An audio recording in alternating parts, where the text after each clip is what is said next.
My topic is the topic of negative work environments for nurses, and my name is Victoria McTaggart. First, I'm going to introduce the problem and talk about what is negative work environment and why it's a problem. So, negative work environment is any workplace problem that nurses might have that's going to lead to either bad mental health for the nurse or negative impacts on patient care. And we see this in all healthcare settings. This is a problem because it is, first of all, impacting the nurse's physical and mental health / well-being. And when nurses aren't at their best, they cannot provide the best care.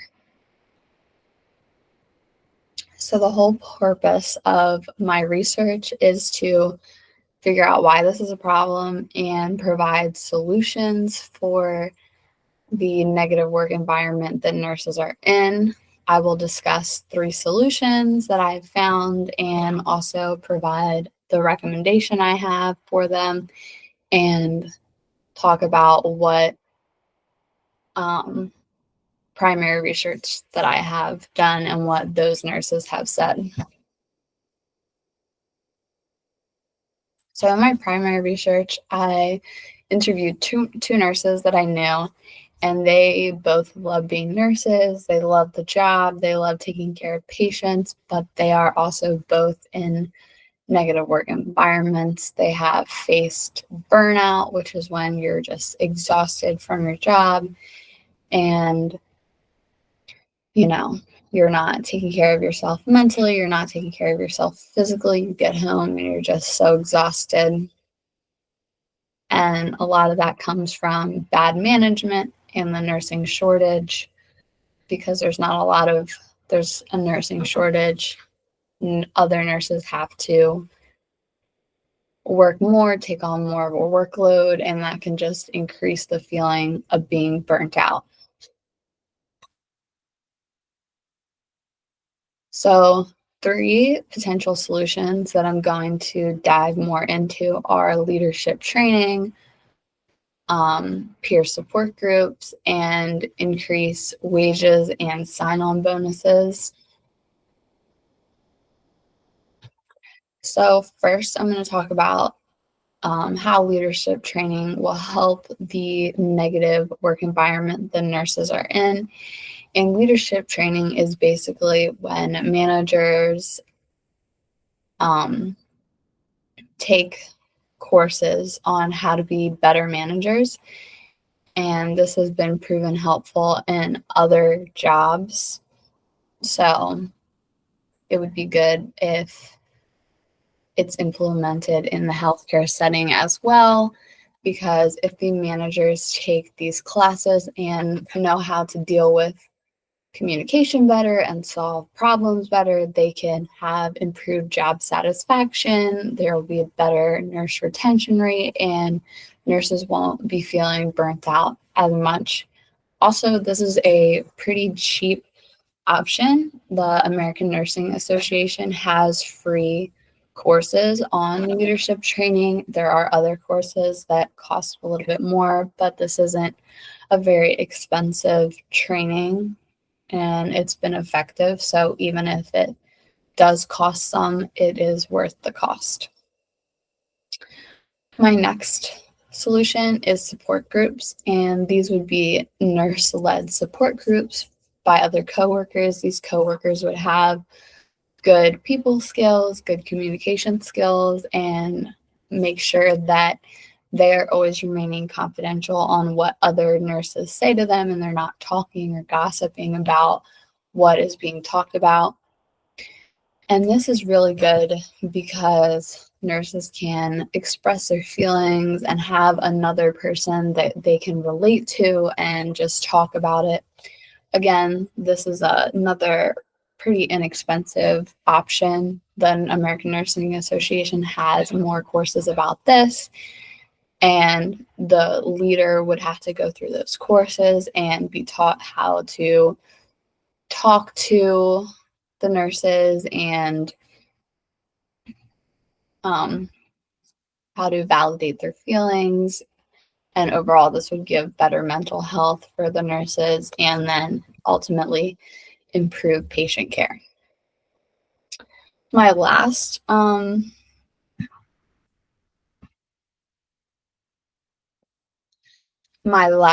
solution is kind of like a two-part solution. It's increased wages and sign-on bonuses. I'm going to start with sign-on bonuses. So a sign-on bonus is basically when you get a job and they offer you money right off the bat, and this will help you draw more nurses to apply to your job. But this is an expensive solution, obviously, because sign-on bonuses can range anywhere from like $1,000 to $10,000, and that would be depending on your experience, what job it is. So this isn't a cheap solution, but a lot of times sign-on bonuses also have like a stipulation, like you have to stay for X amount to keep your sign-on bonus. So that can also help with nurse retention. And the other one is increased wages, which is just bumping up nurses so that they're compensated more for their work. Offering competitive wages can help you retain staff, because if nurses feel that they're valued in how they're being paid, they are going to be more likely to stay. But this really isn't going to fix the negative work environment. It's kind of just going to make you tolerate it more because you're being paid accordingly. But it's not going to fix it. Although it can increase job satisfaction and retention, it doesn't fix the root of the problem, which is the negative work environment the nurses are facing. Which is why my recommendation is leadership training, because we're training our leaders how to be better and how to be better supervisors and how to have better communication skills, and it will address the root of the problem. It's also the cheapest solution. I also believe that nurses should be paid accordingly to how they're to what they're doing and what their job is. So maybe we should also increase wages, but nurses need to have a strong support system at work and have leaders that they can go and talk to. And this is just going to help nurse burnout, job satisfaction, job retention, and them just feeling more supported and like they can go and talk to their manager. Because a lot of nurses, also the ones that I interviewed, they just felt like they couldn't talk to their managers, that, it's kind of not a good relationship that they have with their bosses. So in conclusion, it is very important to address toxic work environment for nurses because of both the impacts on nurses and on patient care. Again, nurses can't provide the best care if they themselves are not in the best headspace.